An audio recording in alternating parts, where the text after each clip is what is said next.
Hello students, welcome to Smart Tutors. Today we are going to discuss the topic of MES 101 Higher Education is Context and Linkage. The topic of discussion is how higher education can be useful in dealing with problems accessed with identity based social stratification अर्थात पहचान आधारित सामाजिक स्तरीकरण से जुड़ी समस्याओं से निपटने में उच्च शिक्षा की उपयोगिता। इसका मतलब यह है कि हमारा जो सामाजिक स्तरीकरण है, जो समाज जो है विभिन्न वर्गों और स्तरों में बटा हुआ है, उससे जुड़ी समस्याओं को सुधारने में उच्च शिक्षा कैसे सहायता करती है। तो सबसे पहले समझते हैं कि उच्च शिक्षा पहचान आधारित सामाजिक स्तरीकरण को कैसे दूर भगाएगी। जो हमारा सामाजिक स्तरीकरण है वो मुख्य रूप से जाति, धर्म, लिंग और वर्ग में बटा हुआ है। अब इसको दूर करने के लिए एजुकेशन बहुत जरूरी है। एजुकेशन तो प्राइमरी लेवल पर, सेकेंडरी लेवल पर लगभग सरकार की तरफ से मिल ही जाती है सभी को। जो नीचे स्तर के लोग हैं उन लोगों को मिल जाते हैं, लेकिन फिर भी जैसे ही वो लोग हायर एजुकेशन के लिए आते हैं तो उनको फिर उसी समस्या का सामना करना पड़ता है। तो इसके लिए आवश्यक है कि हम एजुकेशन, हायर एजुकेशन किस तरह से डिजाइन कर दें कि वो सबके लिए आसान हो जाए। इसके लिए जिस बातों पर ध्यान देने की आवश्यकता है वो 6 मुख्य बातें हैं। उसमें से पहला है प्रमोट क्रिटिकल थिंकिंग, आलोचनात्मक सोच को बढ़ावा। पॉइंट नंबर 2 है सामाजिक गतिशीलता, सोशल मोबिलिटी। पॉइंट नंबर 3 समावेशिता को बढ़ावा, फोस्टर इंक्लूसिविटी। पॉइंट नंबर 4 ज्ञान के माध्यम को सशक्त बनाना, empower through knowledge. Point number 5 नागरिक भागीदारी को प्रोत्साहन, encourage civil participation. Point number 6 अनुसंधान और नीति का समर्थन, सपोर्ट रिसर्च एंड पॉलिसी।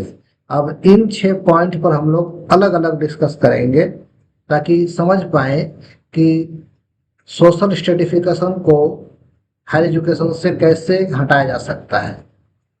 तो सबसे पहला जो पॉइंट है वो है आलोचनात्मक सोच को बढ़ावा देना। छात्रों को रूढ़ि और पूर्वाग्रह पर सवाल उठाने के लिए प्रेरित करना। कुछ रूढ़ियां हैं, कुछ रीतियां हैं जो समाज में एक समय के बाद अपने आप आ गई है और लोग उसी को सही मान लेते हैं। तो स्टूडेंट को चाहिए कि उस पर सवाल उठाए और उन पूर्वाग्रहों से बचे जो सोशल स्टडी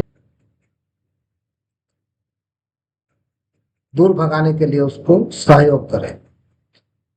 दूसरी बात है कि संरचनात्मकता और असमानताओं और उसके ऐतिहासिक कारणों के प्रति जागरूक बने और जागरूकता पैदा करें कि आखिर ये जो समाज में वर्ग विभेद आया या जाति धर्म की समस्याएं आई, ये क्यों और कैसे आई और इसको कैसे हम लोग दूर कर सकते हैं, इसकी जागरूकता फैलाएं।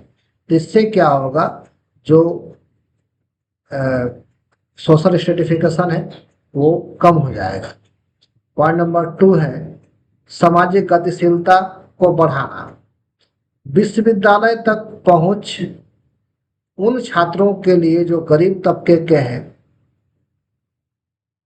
आसान करना चाहिए और उनको रास्ते में जो रुकावट पैदा हो रही है उसको दूर करना चाहिए।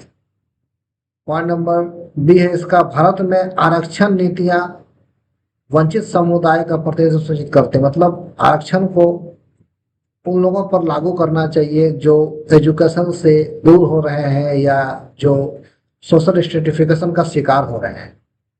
तो इन 2 चीजों से हम सामाजिक गतिशीलता को बढ़ा सकते हैं। पॉइंट नंबर सी है समावेशिता को बढ़ावा देना, फोस्टर इंक्लूसिविटी। कैंपस के सहारे उन स्टूडेंट्स को हम लोग ला सकते हैं जो गरीब तबके के हैं, जो जातिवाद का शिकार हो चुके हैं, इस तरह के जो मानसिकता से जूझ रहे हैं, उनको हम लोग कैंपस सिलेक्शन के थ्रू बातचीत करके उनके पूर्वाग्रह को कम कर सकते हैं, उनके मन में जो भ्रम है उनको कम कर सकते हैं और उसको सही दिशा में ला सकते हैं। छात्र संघ और सांस्कृतिक मंच के द्वारा भी ऐसे लोगों पर ध्यान दिया जा सकता है जो शिक्षा से वंचित रह गए, उच्च शिक्षा से वंचित रह गए।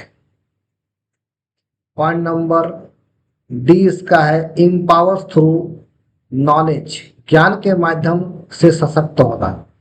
अगर शिक्षा सही तरीका से लोगों को मिले तो उनके अंदर सामाजिक भेदभाव पैदा नहीं होगा, इसलिए शिक्षा को बढ़ावा देना, ज्ञान को बढ़ावा देना जरूरी है।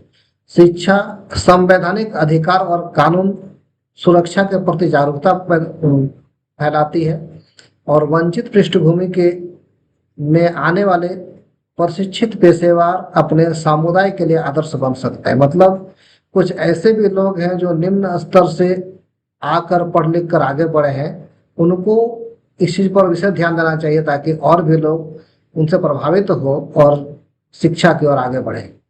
अगला पॉइंट है नागरिक भागीदारी को प्रोत्साहन। विश्वविद्यालय लोकतांत्रिक मूल्यों, सहिष्णुता और बहुलवाद के प्रति सम्मान को पोषित करता है। विश्वविद्यालय में ये भेदभाव का कोई सिस्टम ही नहीं है कि कोई किस जाति का है, किस धर्म का है, वह सबको बराबर समझा जाता है। इसलिए लोकतांत्रिक मूल्य, सहिष्णुता और बहुलवाद के प्रति सम्मान प्रसिद्ध है। साथ ही शिक्षित नागरिक विभाजनकारी पहचान राजनीति का विरोध करने की अधिक संभावना रखते हैं। मतलब अगर कोई विभाजनकारी नीति है तो शिक्षित लोग उसको दूर कर सकते हैं, उसको खत्म कर सकते हैं और उससे लड़ भी सकते हैं।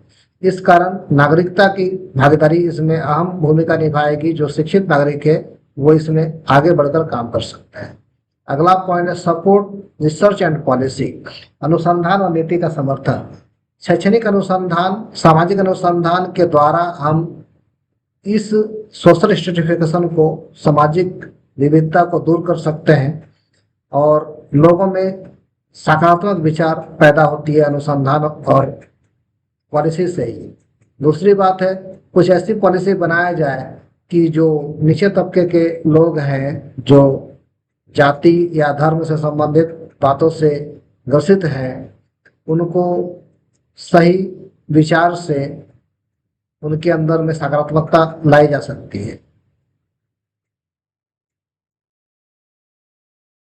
अब देखते हैं भारत में इसका समकालीन प्रभाव क्या है, अर्थात सोशल स्ट्रेटिफिकेशन का अभी तत्काल में क्या प्रभाव है उच्च शिक्षा के मामले में। तो उच्च शिक्षा में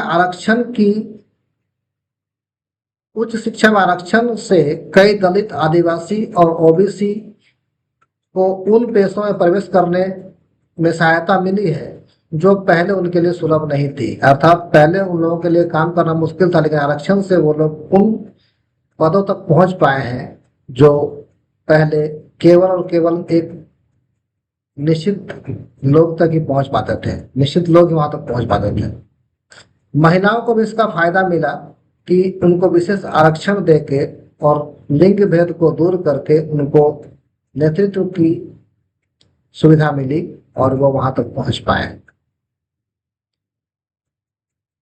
विश्वविद्यालय में डिजिटल साक्षरता के माध्यम से जो दूरस्थ क्षेत्र के स्टूडेंट हैं, जो गांव देहात में रहते हैं, वो भी अब शिक्षा को ग्रहण कर सकते हैं और वो शहर में ना रहकर भी शहर के कॉलेज में प्रोग्राम जो हो रहे हैं उसको स्टडी कर सकते हैं, पढ़ सकते हैं और डिग्री प्राप्त कर सकते हैं।